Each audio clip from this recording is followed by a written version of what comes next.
You think you're tough, sweetheart. You're nothing but a glorified coffee girl. Derek Blackthorne's laughter boomed across the crowded security briefing room as smoke, grenades suddenly detonated in the ventilation system. Emergency lights strobed red as armed figures rappelled through skylights, their tactical gear gleaming under the harsh fluorescent lighting. But while 30 of the world's most elite bodyguards dove for cover, Jade Winters didn't move. She stood perfectly still behind the coffee cart, her delicate hands steady on the silver serving tray, her emerald eyes tracking every movement in the room with the cold precision of a predator analyzing prey. In exactly 90 seconds, Derek would learn why the codename Night Fox had once made entire criminal organizations disappear overnight. Before we jump back in, tell us where you're tuning in from. And if this story touches you, make sure you're subscribed, because tomorrow, I've saved something extra special for you. The Meridian Corporate Tower's 42nd floor had been transformed into a fortress for the Global Security Summit, where billionaires, world leaders, and corporate titans gathered under layers of protection that cost more per hour than most people earned in a year. The building's glass walls offered a panoramic view of New Geneva's sprawling metropolitan skyline, but tonight those windows might as well have been prison bars. Outside, storm clouds gathered with unnatural darkness, and inside, the most powerful people on Earth sat in leather chairs worth more than luxury cars, completely unaware that their impenetrable security had just been shattered. Jade Winters, 28 years old with shoulder-length auburn hair and a face that seemed designed for forgetting, had been serving refreshments at these high-level meetings for 3 years. Standing barely 5 feet 4 inches tall in her standard-issue black uniform, she moved through the room like a shadow, refilling coffee cups and arranging pastries with the mechanical efficiency of someone whose existence barely registered to the people she served. To Derek Blackthorne and his team of Vanguard security specialists, she was invisible furniture, a service worker, whose presence was as unremarkable as the expensive wallpaper or climate-controlled air. Derek Blackthorne himself was everything Jade appeared not to be. 6 feet 2 inches of sculpted muscle wrapped in a $15,000 tactical suit. He commanded the room with the swagger of someone who had built $1 billion private security empire by promising absolute protection to those who could afford it. His steel-gray eyes and military buzz cut projected competence and authority, while his collection of visible scars told stories of survival in conflicts across 3 continents. Tonight, his team of 30 specialists represented the pinnacle of modern protective services, former Navy SEALs, ex-Delta Force operators, retired Mossad agents, and elite soldiers from a dozen countries, all carrying enough firepower to level a city block. The summit itself had drawn an unprecedented collection of targets. President Catherine Morrison of the Atlantic Federation sat at the head table, her security detail forming concentric rings of protection. To her right, tech mogul Alexander Crane controlled communication networks spanning half the globe, while pharmaceutical empress Dr. Sarah Chen Williams held patents that could save or doom millions of lives. Banking titan Roberto Castellanos represented wealth that moved markets with single decisions, and energy consortium leader Admiral Rebecca Storm controlled resources that powered entire nations. Each guest had brought their own security teams, creating a small army of protection that filled the room with barely concealed tension and competing protocols. The meeting had been proceeding with typical corporate theater, polished presentations about global stability, encrypted communication networks, and international cooperation frameworks when Derek had noticed Jade adjusting the coffee service during a particularly sensitive discussion about cybersecurity vulnerabilities. His comment about her being a glorified coffee girl had drawn chuckles from several other security chiefs, men whose egos demanded constant validation of their superiority over anyone they perceived as beneath their notice. The irony would have been amusing if the situation weren't about to become lethal. The smoke grenades had detonated with military precision, instantly transforming the elegant conference room into a nightmare of confusion and chaos. Jade recognized the tactical pattern immediately, a classic breach and clear operation designed to disorient targets before systematic elimination. The attackers dropping through the skylights wore unmarked black tactical gear and moved with the fluid coordination of special forces operators. Their weapons trained on specific high-value targets with intelligence that suggested inside knowledge of the room's layout and security protocols. Preparing and narrating. This story took us a lot of time. So if you are enjoying it, subscribe to our channel. It means a lot to us. Now back to the story. What Derek Blackthorne and his team couldn't know. As they scrambled for defensive positions while their communication systems failed and their carefully planned security protocols crumbled around them, was that the unassuming woman behind the coffee cart had spent 5 years as the most lethal covert operative in the history of the Shadow Division, an organization so classified that its existence was denied by every government on Earth. They couldn't know that Night Fox had eliminated more high-value targets than cancer, that her methods were studied in classified training facilities, or that entire criminal empires had been systematically dismantled by her invisible hand. As tactical lasers swept through the smoke-filled room and the first screams of panic began to rise above the sound of automatic weapons being chambered, Jade's expression remained perfectly calm. Behind those emerald eyes, a mind that had been dormant for 3 years suddenly awakened, calculating angles, assessing threats, and planning responses with the cold efficiency that had once made her the most feared ghost in the shadow world.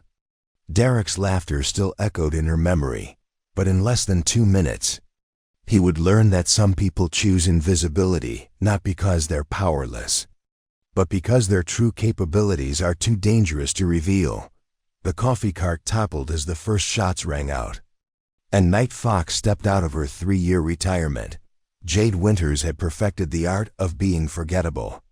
In a world where billionaires collected bodyguards like trophies and corporate executives surrounded themselves with enough firepower to invade small nations, she had discovered that true invisibility came from being exactly what people expected to see, nothing at all. For 3 years, 2 months, and 16 days, she had counted every single morning when she clipped her employee badge to her uniform and became just another face in the endless parade of service workers who kept the Meridian corporate tower functioning. Her employee file, should anyone have bothered to read it, painted the picture of spectacular mediocrity. Born in the rural farming community of Millbrook Valley, graduated with unremarkable grades from Eastbridge Community College with a degree in hospitality management, worked various food service positions before landing her current role through a temp agency. No military service, no advanced training, no red flags that might suggest she was anything other than a single woman trying to make ends meet in an expensive city. The background check had been routine, perfunctory, exactly as she had designed it to be. Every morning at 5:47 a.m., Jade arrived at the Meridian Tower through the service entrance, badging in with the same quiet efficiency that characterized everything she did. She would change into her regulation black uniform in the employee locker room, tie her auburn hair back in a simple ponytail, and apply just enough makeup to look professional without being memorable. By 6:15 a.m., she was in the 42nd floor service kitchen, preparing coffee services and arranging catering displays with movements so practiced they appeared almost meditative. The other service staff barely knew her name.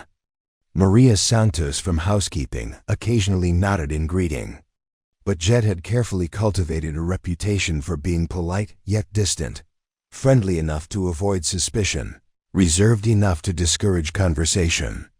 During break times, she would sit alone reading paperback novels, always romance or mystery stories that suggested a completely ordinary inner life. She ate simple lunches, spoke in soft tones when spoken to, and never volunteered opinions about anything more controversial than the weather. To the security teams that rotated through the building, Jade was part of the furniture. Derek Blackthorne's Vanguard security specialists had been protecting high-profile meetings in this room for 18 months, and not one of them could have described her face with any accuracy. She was simply the coffee lady, a generic service worker, who appeared when refreshments were needed and vanished when her duties were complete. They discussed classified operations, tactical strategies, and sensitive intelligence matters in her presence with the same casual disregard they might show for a houseplant.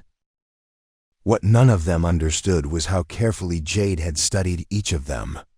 She knew that Marcus Rivera, the ex-Delta Force operator who stood guard near the northwest window, favored his left knee after taking shrapnel in Kandahar.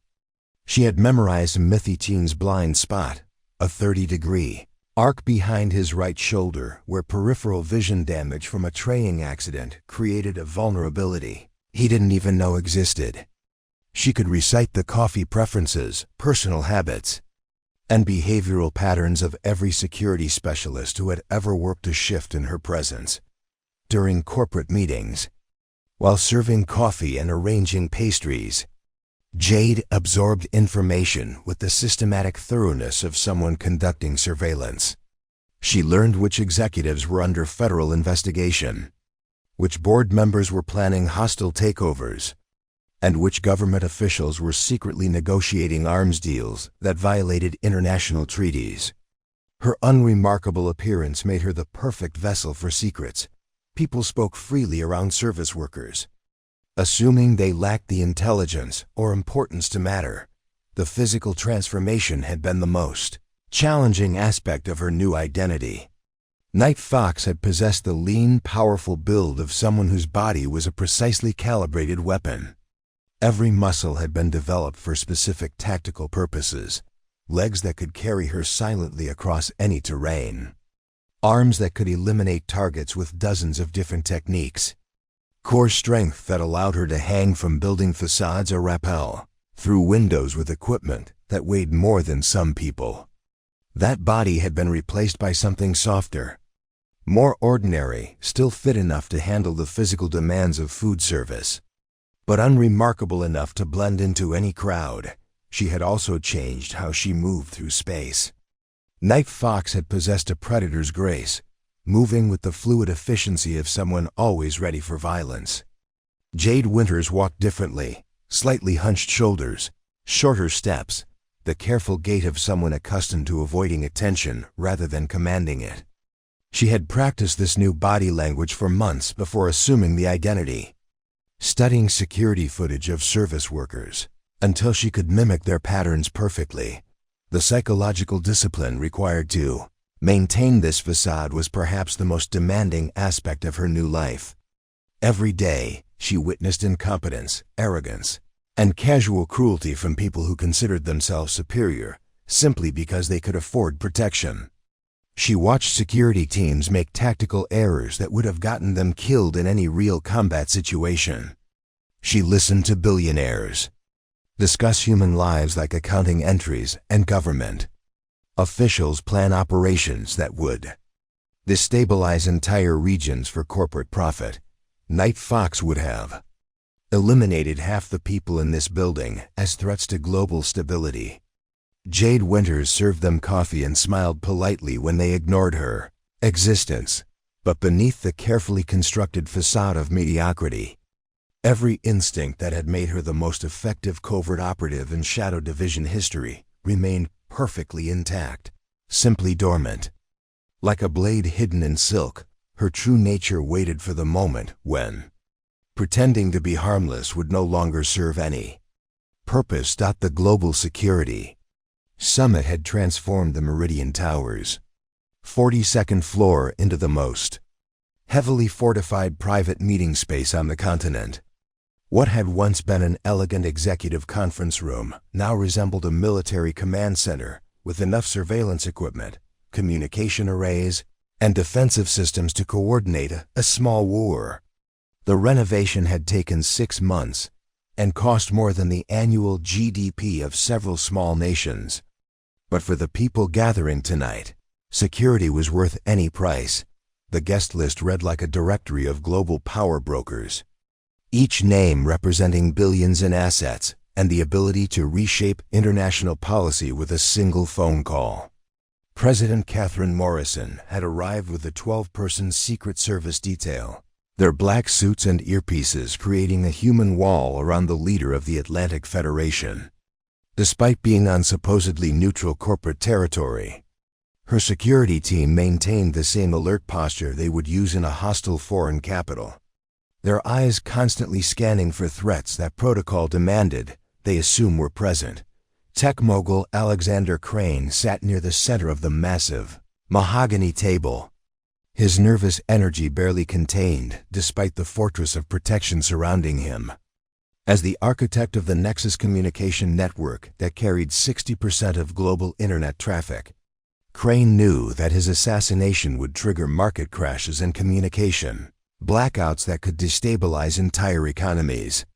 His personal security team consisted of 8 former Israeli Special Forces operators, supplemented by electronic countermeasures that could detect surveillance devices, jamming equipment, and even poisonous gases in the air circulation system. Dr. Sarah Shen Williams commanded perhaps the most subtle but dangerous power in the room. Her pharmaceutical empire controlled patents for medications that millions of people needed to survive, while her research facilities possessed the knowledge to develop biological weapons that could eliminate specific ethnic groups or create targeted plagues. The woman who could cure or doom humanity sat quietly reviewing digital tablets, protected by a team of Swiss mercenaries whose reputation for absolute loyalty had been earned through decades of protecting war criminals and dictators. Banking titan Roberto Castellanos represented old money so vast it predated most modern nations. His financial network moved currencies, toppled governments, and created famines or prosperity with decisions made in boardrooms like this one. The elderly man's weathered hands, adorned with rings worth more than most people's homes, rested on documents that outlined economic warfare strategies targeting emerging markets. His protection came from Blackwater veterans whose methods had been refined during decades of corporate espionage and financial assassination campaigns. Energy Consortium leader Admiral Rebecca Storm controlled nuclear facilities, oil reserves, and renewable energy patents that could power or starve entire continents. Her decisions determined which regions would prosper and which would suffer in darkness, making her assassination a strategic priority for environmental terrorists, resource-hungry nations, and competing energy cartels. Storm's security detail included former Navy SEALs, specifically trained in protecting high-value assets in hostile environments, supplemented by radiological detection equipment and chemical weapons countermeasures. Meeting itself focused on what they euphemistically called global stability initiatives, coordinated strategies to maintain their collective dominance over resources, information, and political systems worldwide. Tonight's agenda included discussion of population control measures in developing nations, strategic disease outbreaks to reduce resource consumption, and the systematic elimination of emerging technologies that might threaten their monopolies. These were conversations that could never appear in any official record, decisions that would affect billions of lives while being made by people who viewed human suffering as acceptable collateral damage. Derek Blackthorne's Vanguard Security had been chosen to coordinate overall protection precisely because their methods prioritized results over ethics. His 30 specialists represented a United Nations of violent expertise, former Spetsnaz operators trained in psychological warfare, ex-SAS commandos skilled in urban combat, retired French Foreign Legion soldiers experienced in asymmetric warfare, and discharged Navy SEALs whose discharge had been less than honorable. Each man carried weapon systems that violated multiple international treaties, wore body armor that could stop armor-piercing rounds, and possessed authorization to kill anyone they perceived as threatening their principles. The building's transformation reflected this level of paranoia and preparation. Every window had been replaced with bulletproof glass thick enough to stop anti-tank rounds. The ventilation system included chemical detection arrays and automatic lockdown protocols that could seal the room in seconds. Electromagnetic pulse shielding protected against cyber warfare, while signal jammers prevented unauthorized communications or remote detonation of explosive devices. Multiple escape routes had been installed, including rappelling anchors hidden behind false walls and emergency elevators with independent power supplies that counter surveillance. Measures filled every corner of the room with invisible protection. Thermal imaging detected human heat signatures in adjacent spaces, while acoustic sensors monitored for conversations that might indicate surveillance activities. White noise generators prevented laser microphone eavesdropping, and radio frequency detectors swept continuously for unauthorized broadcasting equipment. The level of technical sophistication would have impressed intelligence agencies. But for people whose decisions affected global markets and international stability, such precautions were simply the cost of conducting business. While Derek Blackthorne's team scrambled for defensive positions in the smoke-filled darkness, Jade's mind was already 3 steps ahead, processing tactical information with the systematic efficiency that had once made Night Fox legendary among covert operatives. The smoke deployment pattern told her exactly how many attackers had breached the room and their probable entry points. The sound signature of their weapons indicated military-grade equipment, likely automatic rifles with suppressor systems designed for close-quarters combat. Their movement patterns, barely visible through the dense smoke, revealed training that exceeded standard mercenary capabilities. Her body moved with fluid precision as she assessed the immediate threats. The auburn hair that had been tied back in a simple ponytail was quickly unwound and repositioned to fall across part of her face, creating natural camouflage in the reduced visibility. Her unremarkable black uniform, which had made her invisible for 3 years, now provided perfect concealment in the darkened room. The soft-soled shoes that had allowed her to move silently while serving coffee became tactical advantages. For moving undetected across the marble floor, the psychological transformation was perhaps even more dramatic than the physical changes. For over 3 years, Jade had suppressed every instinct that had made her one of the most effective killers in the shadow world. She had forced herself to react to aggression with submission, to respond to threats with retreat, to accept disrespect with quiet tolerance. Those artificial constraints dissolved in seconds, as Night Fox's operational mindset reasserted itself with terrifying clarity. Her hearing, no longer filtered through the defensive mechanisms of someone trying to remain unnoticed, picked up tactical details that would have been invisible to civilian perception. The attackers' breathing patterns revealed their approximate fitness levels and likely combat experience. Their footstep rhythms indicated coordination levels that suggested either extensive joint training or military unit cohesion. The subtle mechanical sounds of their equipment being deployed told her exactly what weapon systems they were carrying and how they intended to use them. Most importantly, her tactical assessment capabilities began operating at full efficiency for the first time in 3 years. The room's layout, which she had observed countless times while serving refreshments, transformed in her mind into a 3-dimensional battlefield map with cover positions, sight lines, potential weapons, and escape routes clearly identified. Every piece of furniture became a tactical asset or liability, every architectural feature a potential advantage or vulnerability. The elite bodyguards surrounding the room's VIP targets were reacting with the confused panic of soldiers whose technological advantages had been neutralized. Their night vision equipment was useless in the chemical smoke. Their communication systems remained dead, and their tactical formations had been designed for threats they could identify and engage with overwhelming firepower. But the attackers had created an environment where traditional protective services became liabilities rather than assets. Derek Blackthorne was shouting orders that his team couldn't hear over the sound of ventilation systems struggling to clear smoke that had been specifically designed to defeat building air filtration. His vanguard security specialists, despite their extensive combat experience, found themselves fighting blind in an environment where their numerical superiority and superior equipment meant nothing. They had trained for scenarios involving external assault, terrorist attacks, and even coordinated military operations, but never for the systematic technological defeat that had preceded this assault.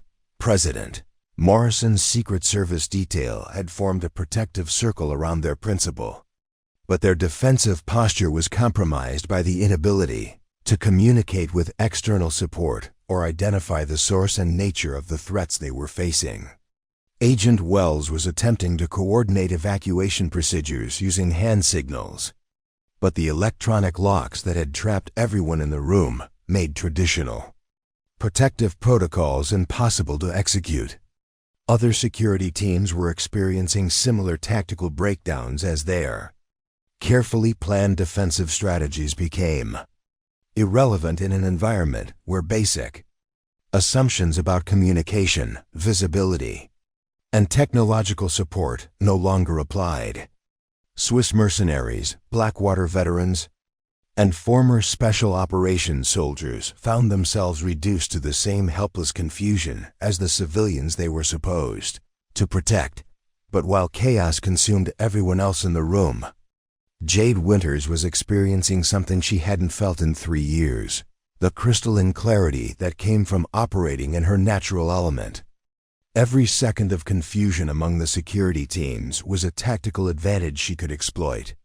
Every moment of panic among the VIP targets was an opportunity to position herself for whatever action the situation demanded. Night Fox was awake, alert, and ready to demonstrate why she had once been considered the most dangerous individual in the covert operations community. The question was no longer whether she could handle the situation, but whether anyone in the room would survive discovering who had been serving their coffee for the past 3 years. The first ridiculous comment came from Derek Blackthorne himself, his voice cutting through the smoke-filled chaos with the kind of arrogant disbelief that had defined his entire career. "What the hell do you think you're doing?" he bellowed as Jade moved with purpose through the confusion, her movements suddenly fluid and controlled in a way that seemed impossible for someone who had spent 3 years stumbling awkwardly around coffee carts. "Get back to your corner and stay down. This isn't a drill for the help." His words triggered a cascade of similar responses from the other security professionals who glimpsed her deliberate movement through the dense smoke. Marcus Thompson, the Blackwater veteran protecting Roberto Castellanos, let out a harsh laugh despite the life-threatening situation unfolding around them. "Jesus Christ, the caterer thinks she's going to help. Lady, this isn't a movie. Real bullets kill real people, and you're about to get everyone in this room murdered with whatever fantasy you're playing out." The mockery intensified as more security personnel noticed that instead of cowering in terror, like every other civilian in the room, Jade was methodically positioning herself near what appeared to be tactical advantages. Timothy Chun, one of Derek's ex-Delta Force specialists, actually stopped his defensive maneuvering to address what he perceived as dangerous civilian interference. "Are you completely insane? You're going to compromise our defensive positions. Whatever you think you know about crisis situations from watching Netflix, forget it and get the fuck out of our way." Klaus Richter, the Swiss mercenary team leader protecting Dr. Chen Williams, managed to communicate his contempt even while coordinating protective movements around his principal. His heavily accented English carried the kind of professional disdain that came from decades of dealing with civilians who overestimated their capabilities during emergencies. "Stupid woman. You will cause deaths with your Hollywood heroics. This is real combat, not your American action films. Stay down before you force us to shoot you ourselves. The verbal assault continued from multiple directions as elite soldiers who had spent careers developing tactical expertise found themselves watching what appeared to be a delusional service worker insert herself into a military-grade assault situation. Rachel Goldman, the former Mossad operative on Alexander Crane's protection detail, actually broke her own operational security to address the perceived threat that Jade represented to their defensive coordination. You ignorant bitch. Do you understand that your stupidity is going to get your boss killed? Whatever civilian emergency training you think qualifies you to act during a combat situation, you're wrong. The psychological impact of their ridicule went beyond simple professional frustration. These were men and women whose identities had been built on being the most competent, most dangerous individuals in any given situation. They had spent years earning reputations as the ultimate professionals in personal protection. And the idea that some random civilian might possess capabilities they lacked represented a fundamental challenge to their worldview that they rejected with visceral contempt. Commander David Park, leading Admiral Storm's Navy SEAL protection team, actually paused his tactical assessment to deal with what he perceived as civilian interference that could compromise their mission. Ma'am, I need you to understand something very clearly. You are not trained for this situation. You are not equipped for this situation, and you are going to cause casualties if you don't immediately move to the corner and stay there until professionals handle this threat. But even as they hurled insults and commands, something about Jade's movement patterns began registering as unusual to the more experienced operators. Her positioning wasn't random or panicked. She was deliberately placing herself in locations that provided tactical advantages while avoiding sight lines that would expose her to potential incoming fire.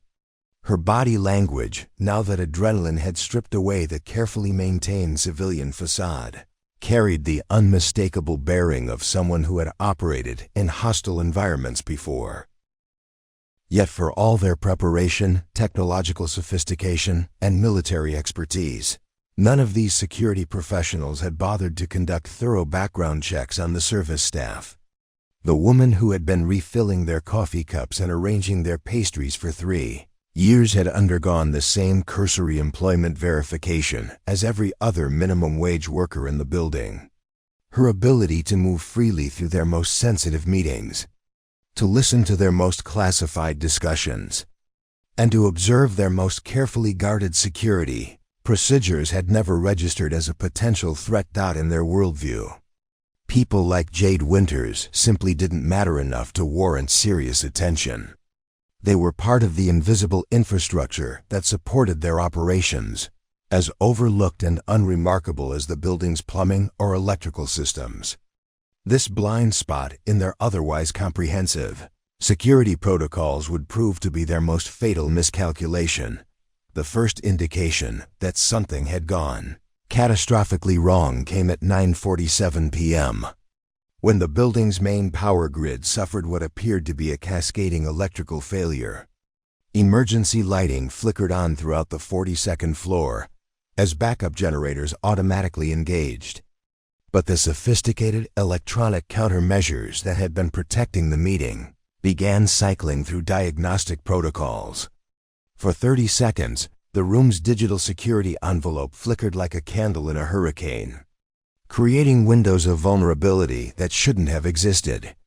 In such a carefully controlled environment, Derek Blackthorne was reviewing tactical positioning reports when his communication earpiece erupted with static, then went completely silent.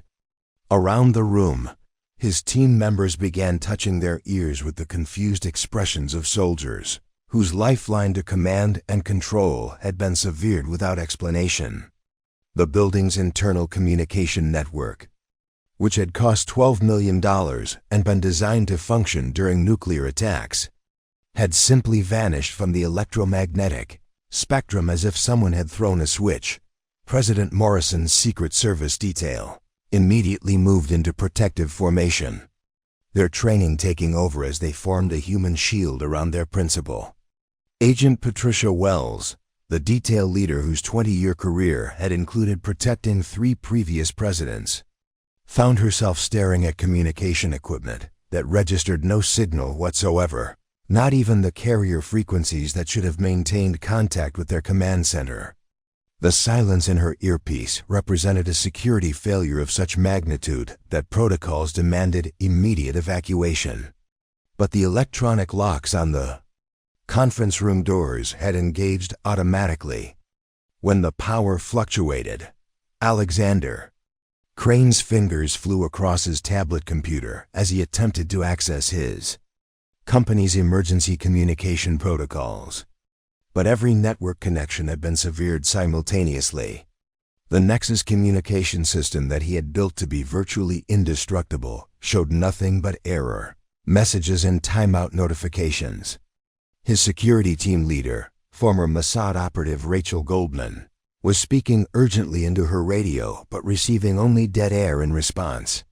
The realization that someone had just disabled the most secure communication network on Earth with apparent ease sent waves of panic through the technology mogul's normally calculating mind. Dr. Chen Williams remained outwardly calm, but her fingers had moved instinctively to the emergency medical kit concealed in her briefcase. As someone who had spent decades developing biological weapons for covert government programs, she understood that electronic warfare often preceded chemical or biological attacks. Her Swiss mercenary protection team had drawn their sidearms despite having no visible targets, their training demanding readiness for threats they couldn't yet identify. Team leader Klaus Richter, whose previous assignments had included protecting war criminals during international tribunals, found himself in the unprecedented situation of facing an unknown enemy who had already demonstrated capabilities that exceeded his experience.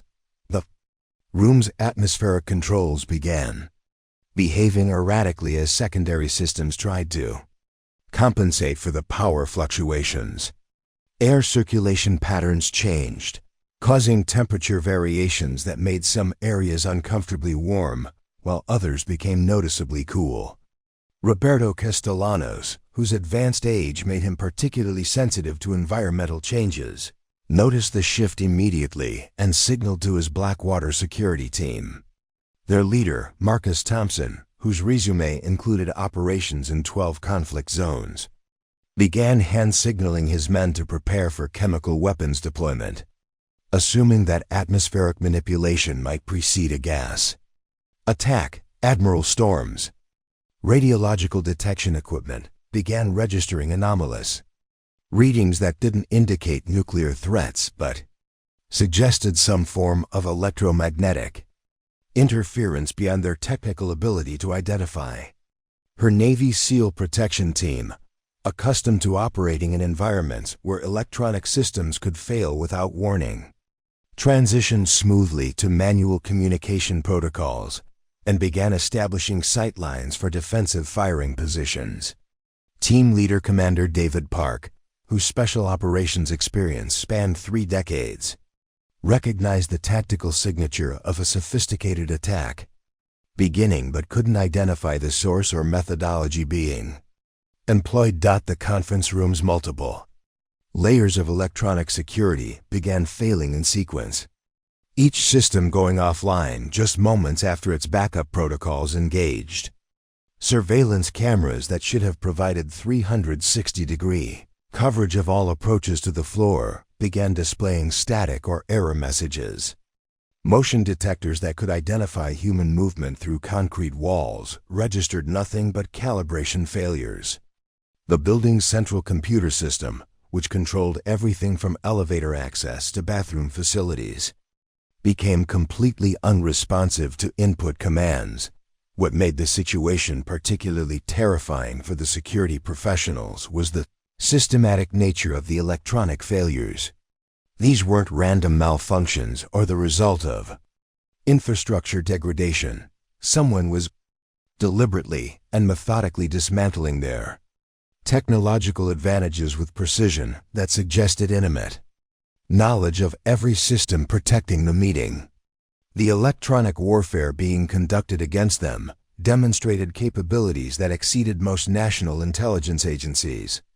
Yet they had no indication of who was responsible or where the attack was originating. Derek Blackthorne attempted to establish manual communication with building security using hardwired telephone systems, but discovered that even landline connections had been severed.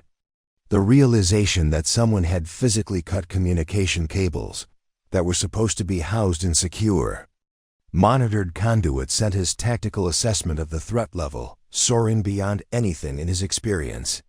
His team began moving toward defensive positions, but the room's elegant furniture and open layout provided virtually no cover against potential incoming fire. The sophisticated escape routes that had been installed during the room's renovation proved equally compromised. Electronic locks that should have provided emergency egress had engaged and become unresponsive to override codes. The emergency elevator displayed only error messages, while fire exit doors showed the same electronic lock engagement that trapped everyone inside what had been designed as the most secure meeting space in the building. As the magnitude of their technological isolation became clear, the assembled power brokers began experiencing something they hadn't felt in decades: genuine helplessness. These were people accustomed to controlling global events with phone calls and electronic transactions, but now found themselves cut off from all external communication and trapped in a room with failing life support systems. The attack had been executed with such precision and sophistication that even experienced security professionals couldn't determine whether they were facing a state-sponsored operation, corporate espionage, or something else entirely. The smoke grenades detonated with military precision at 9:51 p.m., transforming the elegant conference room into a nightmare of chaos and confusion. Dense gray clouds billowed from the ventilation system, reducing visibility to mere inches and triggering emergency response protocols that no longer functioned. As 30 elite bodyguards dove for cover and the world's most powerful people began screaming in terror, something extraordinary happened to Jade Winters. The carefully constructed facade of 3 years began to crumble, replaced by instincts that had been dormant but never truly dead. Her transformation began in the space between heartbeats. The delicate coffee service that had occupied her hands moments before became irrelevant as muscle memory older than her civilian identity took control. Her posture shifted from the slightly hunched shoulders of a service worker to the fluid readiness of someone who had spent years moving through hostile territory where hesitation meant death. The soft expression that had made her forgettable hardened into something that would have been immediately recognizable to anyone who had served in special operations, the cold focus of a predator, analyzing threats and calculating responses. Derek Blackthorne noticed it first, his decades of combat experience recognizing something familiar in the way Jade moved through the smoke-obscured room. "Wait a minute," he called out to his team, his voice carrying a note of confusion that hadn't been present in his earlier mockery. "Look at how she's moving. That's not civilian panic behavior. She's actually maintaining tactical awareness of the room layout." The observation only intensified the resistance from his team members, who interpreted any suggestion that their civilian charge might possess relevant skills as an insult to their professional competence. One of his ex-SAS operators, James Morrison, practically snarled his response through the communication static. "Boss, you're letting stress get to you. She's a fucking waitress who got lucky with her positioning. Don't start seeing tactical competence where there's just coincidence and adrenaline." The attacking force, meanwhile, had completed their initial deployment and begun the systematic elimination phase of their operation. Jade could hear their coordinated movement patterns as they prepared to engage the defensive positions that Derek's team had established. The security professionals were about to discover that their carefully planned protective strategies had been compromised by intelligence that anticipated their every tactical response. As automatic weapons fire began erupting from multiple positions around the room, the verbal abuse directed at Jade reached a crescendo of desperate rage. These elite protectors, facing an enemy that had neutralized every technological advantage they possessed, needed someone to blame for their tactical disadvantage. The strange civilian woman who refused to behave like a proper victim became the perfect target for their frustrated professional pride. What none of them understood was that their mockery and resistance was actually providing Jade with perfect camouflage for her transformation from invisible service worker to active combat operative. While they focused on insulting her perceived incompetence, she was completing tactical assessments that would have impressed intelligence analysts at the highest levels of military command. Night Fox was fully awakened now, and the insults being hurled at her civilian identity only confirmed how completely she had managed to hide her true nature for 3 years. The transformation from Jade Winters to Night Fox became undeniable when the first attacker rounded the marble pillar near President Morrison's position, his automatic rifle sweeping in a deadly arc toward the Secret Service protective formation. What happened next occurred so quickly that most witnesses would later struggle to provide coherent accounts.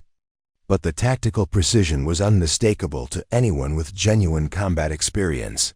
Jade moved like liquid shadow through the smoke, her body flowing around obstacles with the supernatural grace that had once made her legendary among special operations communities. The crystal paperweight from the conference table became a guided projectile that struck the attacker's weapon hand with enough force to shatter bone, sending his rifle spinning away into the smoke-filled darkness. Before gravity could complete the weapon's fall, Jade had closed the distance between them, her movements so fluid they seemed choreographed rather than improvisational. The combat technique she employed belonged to no standard military training manual. Her strike patterns combined elements of Krav Maga, Systema, and assassination methods that existed only in classified training facilities where governments taught their most dangerous operatives to kill with maximum efficiency and minimum evidence. The attacker's death was swift, silent, and accomplished using pressure points that few people outside of covert operations communities even knew existed. Agent Patricia Wells crouched behind an overturned table while trying to coordinate her team's defensive response, found herself staring in complete disbelief as the woman who had been serving coffee just minutes earlier demonstrated combat capabilities that exceeded her own specialized training. "What in God's name?" she whispered, her 20 years of Secret Service experience providing no framework for understanding what she was witnessing. But Jade's combat demonstration was just beginning. The second attacker had positioned himself behind the room's massive display screen, using it as cover while attempting to establish sight lines on the clustered VIP targets. His tactical positioning was textbook perfect, exactly what military manuals would recommend for maximizing coverage while minimizing exposure. Unfortunately for him, Night Fox had written some of those manuals. She approached his position using movement techniques that rendered her invisible even to thermal imaging equipment. Had any been functional, her path through the room avoided every sight line while maintaining perfect awareness of all other threats and friendly positions. When she struck, the attacker never saw her coming. His death involved a combat knife that seemed to materialize from nowhere, wielded with surgical precision that suggested medical knowledge of human anatomy, combined with practical experience in battlefield elimination techniques.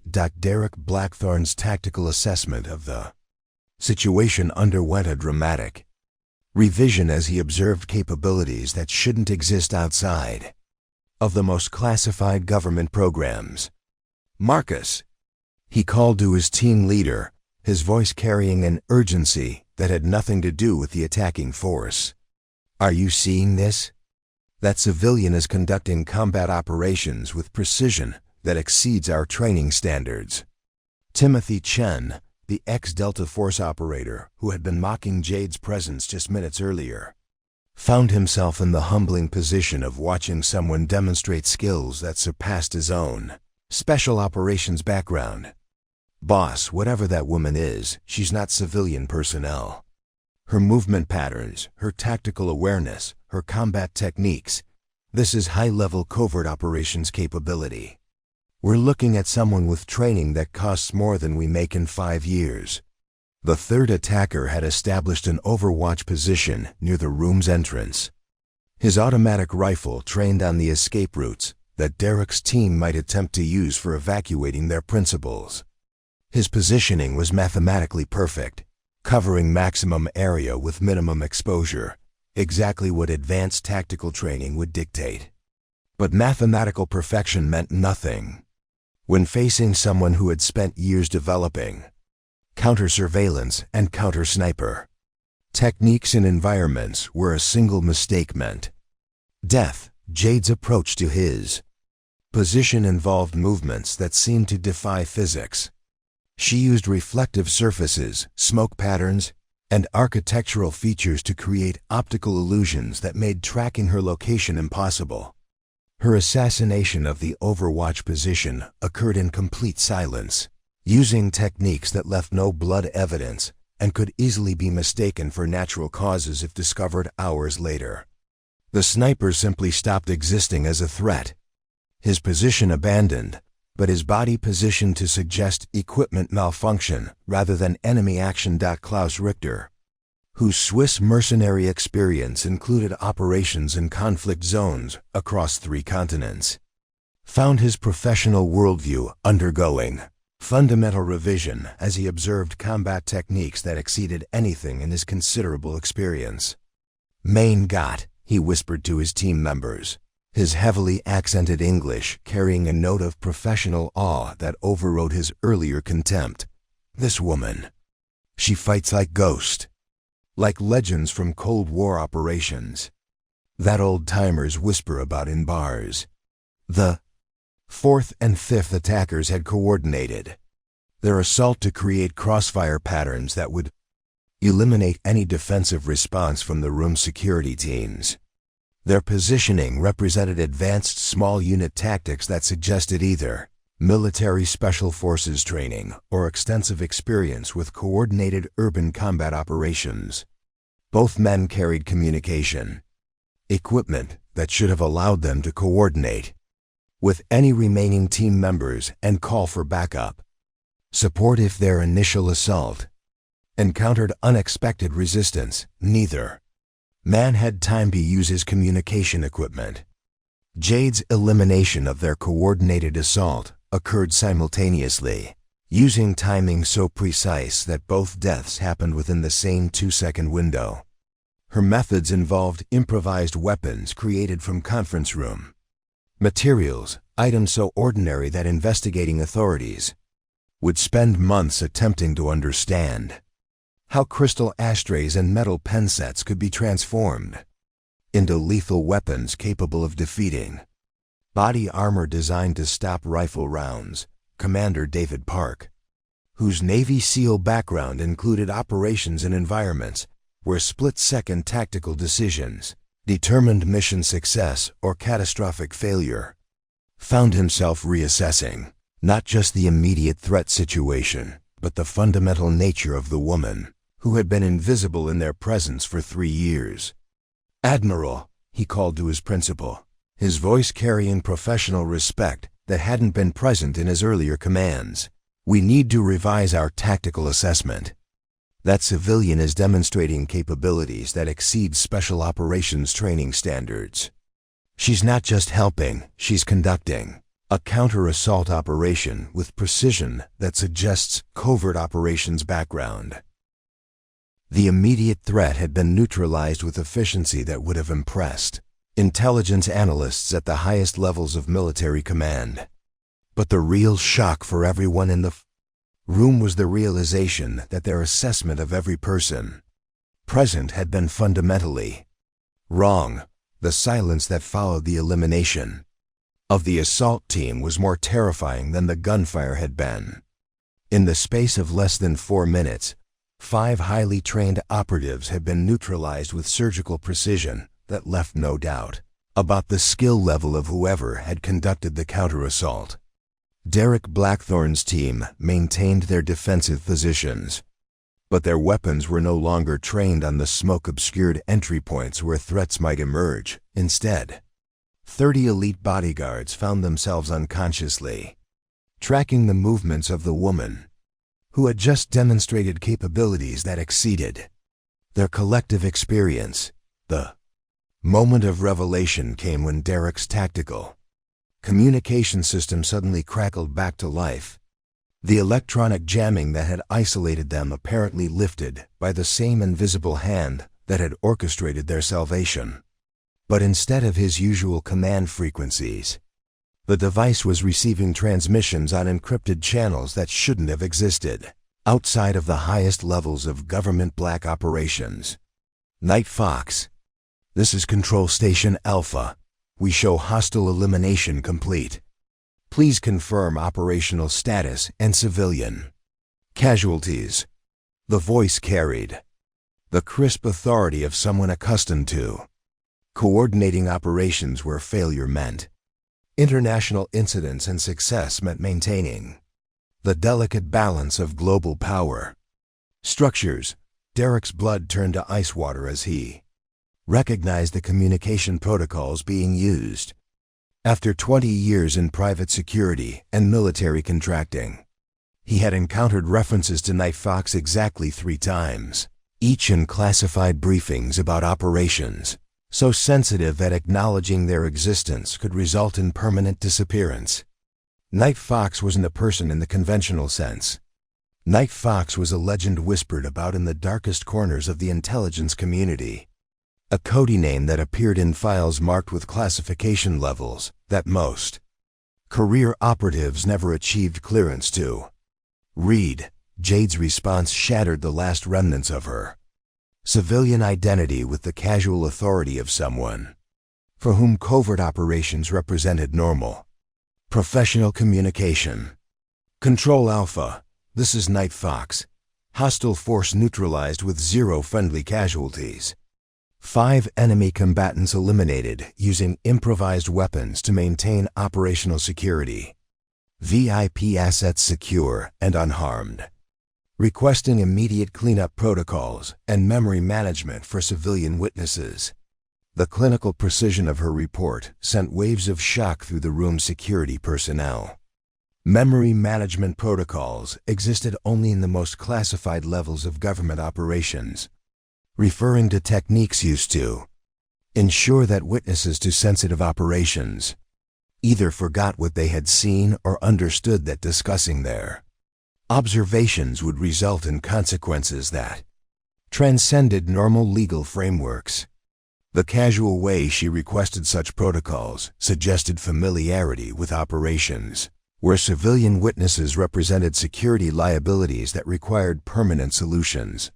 Agent Patricia Wells felt her professional worldview crumbling as she processed the implications of what she was hearing. Her Secret Service training included briefings on covert operations that operated beyond normal legal constraints, but she had never expected to encounter such capabilities in a civilian environment. The woman who had been serving coffee during some of the most sensitive briefings in her career had been conducting surveillance operations that probably exceeded the Secret Service's own intelligence gathering capabilities. Night Fox. Control confirms cleanup authorization. Blackout team is en route with cover story materials. Estimated arrival 12 minutes. Recommend standard memory management protocols for all witnesses except primary assets. Do you require medical abstraction or can you maintain civilian cover identity? The conversation continued with the matter-of-fact efficiency of professionals discussing routine operational procedures, but the content sent chills through everyone listening.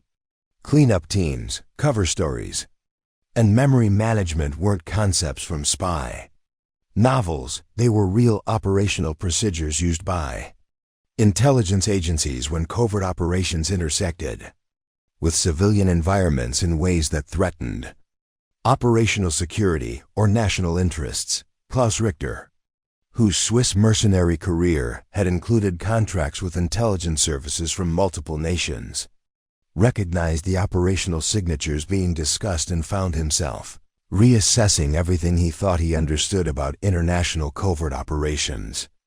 "Ah, mein Gott," he whispered to his team members, his heavily accented English carrying genuine fear for the first time in decades. "We have been working in presence of someone who operates at levels that governments deny exist. Night Fox. This is code name from legends that old intelligence operatives whisper about when they think no one is listening."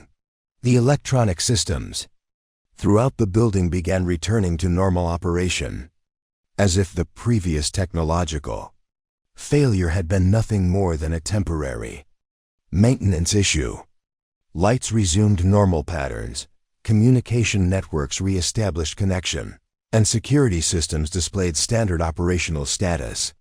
But everyone in the room understood that this restoration wasn't the result of technical repair, it was the result of someone with access to capabilities that transcended normal technological limitations deciding that concealment was no longer necessary. Timothy Chun, whose Delta Force background had exposed him to the edges of intelligence operations that officially didn't exist, found himself experiencing the professional humility that came from discovering that his specialized training represented elementary education compared to what he had just witnessed.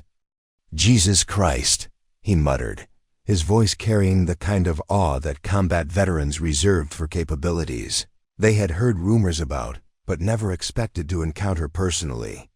"We've been making jokes about someone who operates in classifications that are above our security clearances.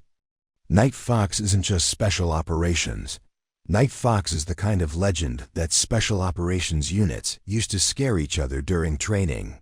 Commander David Park's Navy SEAL experience included briefings on threat assessments that mentioned operatives whose capabilities exceeded conventional military training. But those briefings had always carried the implicit assumption that such individuals were theoretical rather than real. Discovering that such a person had been observing his protective procedures for years while maintaining perfect civilian camouflage represented a security failure of such magnitude that it redefined his understanding of operational vulnerability. Conversation between Jade and Control continued with discussions of extraction procedures, identity maintenance protocols, and operational cleanup that suggested resources and capabilities that exceeded most national intelligence agencies. But perhaps the most chilling aspect of the exchange was its routine nature. For Night Fox, eliminating trained assassins while maintaining civilian cover apparently represented normal operational parameters rather than extraordinary circumstances. Derek Blackthorne realized that his team had just discovered they had been working in the presence of someone whose true capabilities made their own specialized training appear amateurish by comparison. The classified files that began materializing on Derek Blackthorne's secure tablet told a story that challenged everything the private security industry thought it understood about covert operations. As Control Station Alpha transmitted Night Fox's operational history through encrypted channels that carried classification levels beyond most government clearances, the assembled security professionals found themselves reading documentation of missions that had shaped global events while remaining completely invisible to public awareness. Night Fox's career had begun 15 years earlier in the Shadow Division, a covert operations unit so classified that its existence was denied by every government on Earth, despite being funded through black budgets that exceeded the defense spending of most nations. Her initial training had lasted 4 years and cost more than the annual GDP of small countries, involving psychological conditioning, combat techniques, technological skills, and assassination methods that existed nowhere outside of the most sensitive intelligence facilities. Her first confirmed operation had occurred in the Central Asian Republic of Kazakhstan, where an emerging terrorist organization called the Blackthorne had acquired chemical weapons capable of eliminating entire cities. Traditional military intervention would have triggered international incidents and potentially nuclear responses from neighboring powers, making covert elimination the only viable option. Night Fox had infiltrated the organization by assuming the identity of a medical relief worker, spending 18 months building trust and gathering intelligence before eliminating the entire leadership structure in a single night using methods that appeared to be natural deaths. The Kazakhstan operation had saved an estimated 2 million lives while maintaining complete operational secrecy that allowed the international community to continue believing that diplomatic pressure had convinced the terrorist organization to abandon their chemical weapons program. Night Fox's techniques had been so sophisticated that even intelligence agencies monitoring the situation never suspected covert intervention, instead attributing the sudden collapse of Black Crescent leadership to internal power struggles and accidental poisoning. Klaus Richter, reading operational summaries that described capabilities beyond anything in his Swiss mercenary experience, felt professional humility replacing the arrogance that had defined his career. "Mein Gott," he whispered to his team members, his voice carrying genuine awe. "This woman has conducted operations that prevented nuclear wars." The Kazakhstan incident, the Syrian biological crisis, the North Korean cyber-terrorism plot, these were not diplomatic successes or intelligence failures. These were Night Fox eliminating threats that could have killed millions. Her second major operation had involved infiltrating the Maltese banking consortium, a financial network that had been funding international terrorism through transactions so sophisticated they appeared legitimate to regulatory authorities worldwide. Traditional law enforcement investigation would have taken decades and alerted the targets to potential compromise, allowing them to relocate assets and continue operations from different jurisdictions. Night Fox had assumed the identity of a junior accountant, spending 2 years gaining access to financial records, while systematically eliminating key personnel in ways that appeared accidental. The Maltese operation had resulted in the collapse of terrorist financing networks spanning 43 countries, cutting funding for operations that intelligence estimates suggested would have resulted in attacks killing hundreds of thousands of civilians. The banking consortium's destruction had been so complete and apparently accidental that international financial investigators spent years attempting to understand how mathematical errors and computer glitches could have caused such catastrophic system failures. Commander David Park found his Navy SEAL background providing insufficient context for understanding operations of this scope and sophistication. "Admiral," he called to his principal, his voice carrying professional respect that hadn't been present in his earlier assessments. "We're looking at operational capabilities that exceed Special Forces training by orders of magnitude. Night Fox hasn't just prevented terrorist attacks, she's prevented international conflicts that could have destabilized entire continents." The Syrian biological crisis had represented perhaps her most technically challenging assignment. A rogue pharmaceutical company called Meridian Biosystems had developed biological weapons capable of targeting specific genetic markers, essentially creating diseases that would eliminate particular ethnic populations while leaving others unaffected. The weapons represented genocide technology that could have eliminated entire races while appearing to be natural pandemic outbreaks. Night Fox had infiltrated Meridian by assuming the identity of a laboratory technician, spending 3 years gaining access to research facilities while learning enough molecular biology to understand and counter the weapons being developed. Her elimination of the research program had involved destroying not just the weapons themselves, but every scientist, researcher, and technician who possessed knowledge necessary to recreate the technology. 47 deaths over 18 months, all appearing to result from laboratory accidents, traffic incidents, and medical emergencies that drew no attention from investigating authorities. Agent Patricia Wells, whose Secret Service experience had exposed her to classified briefings about threats to national security, realized she was reading documentation of missions that had prevented disasters her agency hadn't even known existed. "Jesus," she whispered, her voice carrying the kind of professional awe reserved for capabilities that transcended normal security frameworks. "The threats she's eliminated. We never knew they existed because she stopped them before they could become intelligence priorities." The North Korean cyber terrorism operation had demonstrated Night Fox's technological capabilities, which matched her physical and psychological skills. A state-sponsored hacking collective called Digital Storm had developed malware capable of simultaneously crashing power grids, financial networks, and communication systems across multiple continents. Their planned assault would have returned advanced civilizations to pre-industrial conditions while eliminating billions of lives through starvation, medical system failures, and social collapse. Night Fox had infiltrated the operation by assuming the identity of a computer programmer working for a software company that provided security updates to major international networks.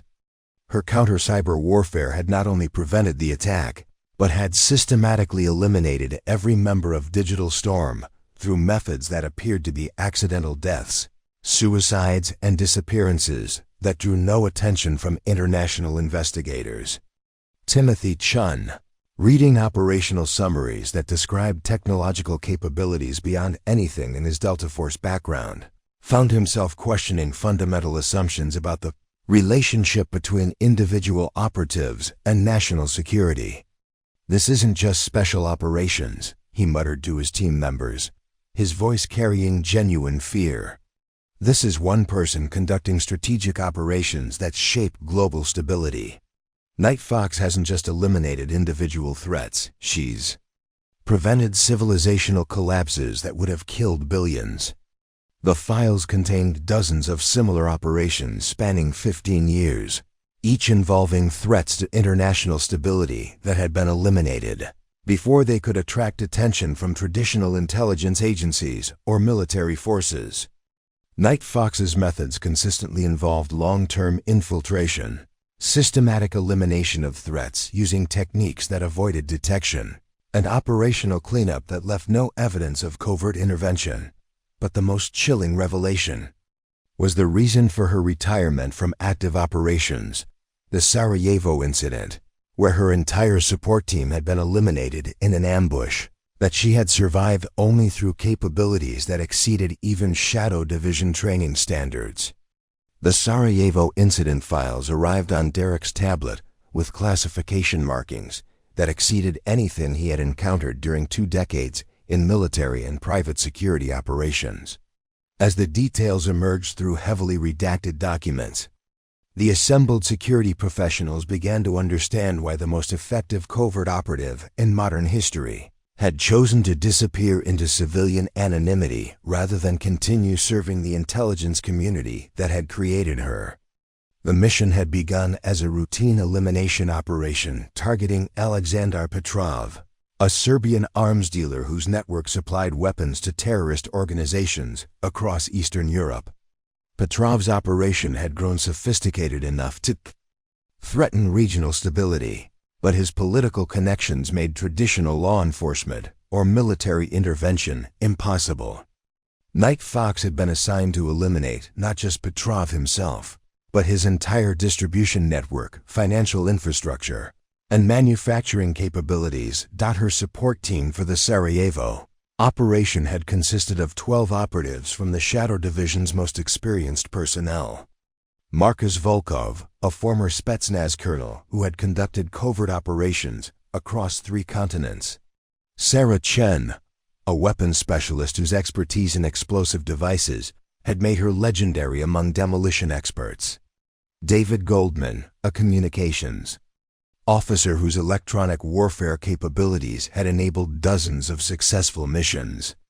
Each team member represented decades of specialized training and operational experience that cost more to develop than most nations spent on their entire intelligence services.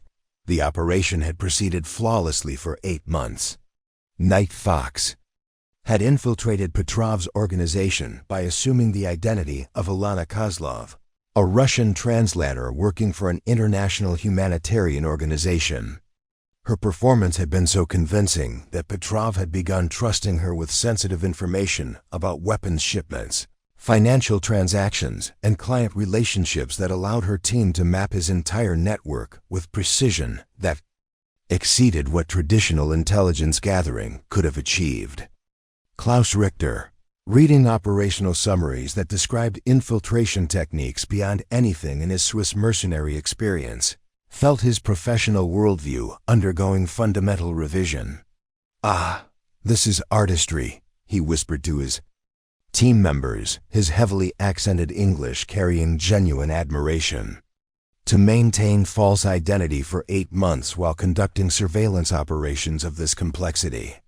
This requires psychological discipline that few humans possess. The elimination phase had begun systematically, with Night Fox's team conducting coordinated strikes against weapons manufacturing facilities, financial transfer points, and key personnel throughout Petrov's network. Each operation appeared accidental or coincidental, maintaining the illusion that natural business failures and unfortunate circumstances were causing the organization's collapse rather than deliberate sabotage.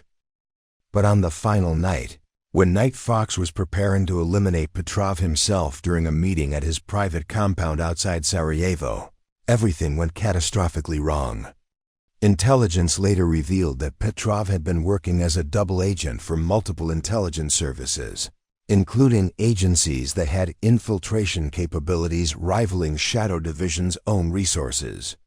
The arms dealer operation had been elaborate cover for a much more sophisticated intelligence gathering network that had identified Night Fox's team and planned their elimination as part of a larger counterintelligence operation. The ambush had been executed with precision that suggested advanced knowledge of Shadow Division, operational procedures, tactical protocols, and even individual team member specializations. Marcus Volkov had been eliminated by sniper fire using ammunition specifically designed to penetrate his body armor. Sarah Chun had died when explosive devices she was attempting to deploy had been remotely triggered while she was still handling them. David Goldman had been killed by electronic warfare techniques that turned his own communication equipment into weapons that delivered lethal electrical charges directly to his central nervous system. Timothy Chun, whose Delta Force background had exposed him to classified briefings about special operations casualties, found himself reading documentation of tactical failures that challenged his understanding of operational security. "Jesus Christ," he muttered, his voice carrying the kind of professional horror reserved for scenarios that demonstrated how quickly expertise could become liability when facing superior intelligence. They weren't just killed, they were eliminated using their own specializations against them. Someone had detailed knowledge of their capabilities and designed specific countermeasures for each team member. Night Fox had survived the ambush only through combat capabilities that exceeded even Shadow Division training standards. Surrounded by hostile forces that outnumbered her 20-1 and possessed detailed intelligence about her operational methods, she had fought her way out of the compound using techniques that combined improvised weapons, environmental manipulation, and psychological warfare in ways that created tactical advantages where none should have existed. The after-action reports, written by intelligence analysts whose job involved understanding how impossible situations could be survivable, struggled to explain how a single operative had eliminated 37 hostile combatants. While escaping through terrain that had been specifically chosen to prevent any possibility of survival. Her methods had involved using the compound's architecture, environmental conditions, and even the psychological expectations of her attackers to create tactical opportunities that existed only for someone with her unique combination of skills and operational experience. Agent Patricia Wells, reading casualty reports that described the systematic elimination of some of the most capable operatives in the intelligence community, realized she was witnessing documentation of trauma that would have destroyed most people's ability to function in normal society. "My God," she whispered, her voice carrying the kind of empathy that came from understanding how survivors' guilt could transform heroes into people who blamed themselves for disasters beyond their control. She watched her entire team die because someone had better intelligence than they did. No wonder she disappeared. The psychological evaluation conducted after Night Fox's return from Sarajevo revealed the emotional cost of surviving when 12 colleagues with families, dreams, and decades of shared operational experience had been eliminated because of intelligence failures beyond anyone's control. The woman who had prevented nuclear wars and saved millions of lives had requested immediate discharge from active duty rather than continue operations, where similar failures might cost more innocent lives. Commander David Park, whose Navy SEAL experience included missions where operational failures resulted in teammate casualties, understood the psychological burden that came from surviving disasters that claimed the lives of people whose skills and dedication had made them irreplaceable. "Admiral," he called to his principal, his voice carrying professional respect that transcended their normal protective protocols. Night Fox didn't retire because of fear or trauma. She retired because she understood that her continued operations might put other people at risk of experiencing what she had survived. The files concluded with Shadow Division's attempts to convince Night Fox to return to active duty. Offers that included unlimited resources, complete operational autonomy, and guarantees that she would never again work with support teams whose safety could be compromised by intelligence failures. Her response had been simple. She would never again accept responsibility for operations where other people's lives depended on intelligence, networks that could be penetrated by hostile forces. She had chosen invisibility over glory, service over recognition, and the protection of ordinary people over the strategic operations that had once made her legendary. The transformation in how everyone treated Jade was immediate and profound. But perhaps the most remarkable aspect was how little she seemed to care about their newfound respect. As the Blackout team arrived to implement cleanup protocols and establish cover stories for the evening's events, the woman who had just demonstrated capabilities that exceeded special operations training by orders of magnitude returned to straightening the conference room with the same methodical efficiency she had always shown while serving. Coffee. Derek Blackthorne approached her with the kind of deference he had never shown to anyone outside of military command structure, his voice carrying professional respect that bordered on reverence. "Ma'am, I need to offer a formal apology for my team's behavior and my own assumptions about your capabilities. We failed to recognize." He paused, struggling to find words adequate for acknowledging that they had been working in the presence of someone whose skills made their own specialized training appear elementary. "We failed to recognize that we were in the presence of a legend." Jade looked up from collecting crystal fragments that had been transformed into improvised weapons just minutes earlier, her expression carrying the same gentle patience she had always shown when dealing with difficult guests during corporate meetings. "Mr. Blackthorne, you and your team performed exactly as your training dictated. You assessed threats based on available information and responded with appropriate tactical protocols.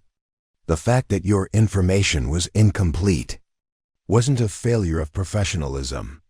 It was a success of operational security. Her response demonstrated the same psychological sophistication that had allowed her to maintain civilian cover for 3 years. Rather than accepting his apology in a way that might create lasting resentment or professional humiliation, she had reframed the situation to preserve his dignity, while acknowledging the limitations that all security professionals faced when operating without complete intelligence. The gesture revealed someone who understood that true leadership involved protecting other people's self-respect, even when circumstances gave her overwhelming tactical advantages. President Morrison, whose Secret Service detail had spent the evening discovering that their protective protocols had been rendered unnecessary by someone they hadn't even known was present, approached with the kind of curiosity that came from realizing she had been under protection that exceeded anything her government could provide. "Ms. Winters, I have to ask, how long have you been observing our security procedures? And more importantly, how many vulnerabilities have you identified that we should know about?" The question carried implications that sent chills through the assembled security teams. If Night Fox had been conducting surveillance operations while maintaining civilian cover, she possessed intelligence about government protective protocols, corporate security measures, and international counterintelligence procedures that could compromise operations spanning multiple agencies and nations. Her answer would determine whether the evening's revelations represented a security triumph or a catastrophic intelligence breach. Jade considered the question with the same thoughtful deliberation she had always shown when asked about coffee preferences or catering schedules. "Madam President, I've observed sufficient information to ensure that if genuine threats had materialized during my employment here, I could have provided effective protection. However, my observations were limited to defensive capabilities rather than intelligence gathering. I've never recorded, transmitted, or retained information that could compromise ongoing operations or future security protocols." The careful precision of her response demonstrated why Night Fox had been considered the most effective covert operative in the intelligence community. She had acknowledged possessing tactical intelligence while explicitly denying any hostile intent, providing reassurance about operational security, while subtly warning that her protective capabilities extended beyond what anyone had imagined. The balance required psychological sophistication that most people couldn't maintain under normal circumstances, much less while transitioning between cover identities during active operations. Timothy Chun, whose Delta Force experience had included working alongside intelligence operatives whose capabilities remained classified, found himself asking the question that every security professional in the room was thinking. "Ma'am, if you don't mind me asking, why choose this assignment? Someone with your capabilities could write your own ticket anywhere in the intelligence community. Why spend 3 years serving coffee to people who treated you like furniture?" Jade's smile carried the same gentle warmth that had made her forgettable during countless corporate meetings, but now it seemed to contain depths of experience that challenged comfortable assumptions about heroism and sacrifice. "Mr. Chun, after 15 years of operations where success was measured by preventing disasters that no one would ever know had been threatened, I wanted to try something different. I wanted to protect people who could see me, who could say thank you, who could benefit from help that didn't require them to never speak of what had happened." Her answer revealed the psychological cost of covert operations that officially never occurred. Missions where success meant that the people saved would never know they had been in danger. Night Fox had prevented nuclear wars, stopped biological weapons attacks, and eliminated terrorist networks that could have killed millions. But her achievements existed only in classified files that most of the people she had protected didn't have clearance to read. Klaus Richter, whose Swiss mercenary career had included contracts where success required complete anonymity, understood the emotional burden that came from protecting people who would never know protection had been necessary. "Yeah, I understand," he said quietly, his heavily accented English carrying genuine empathy. To save world and have no one know you exist. This is burden that few people can carry for a long time. The blackout team had completed their cleanup protocols, establishing cover stories that would explain the evening's events as a failed robbery attempt that had been thwarted by enhanced security measures and fortunate timing.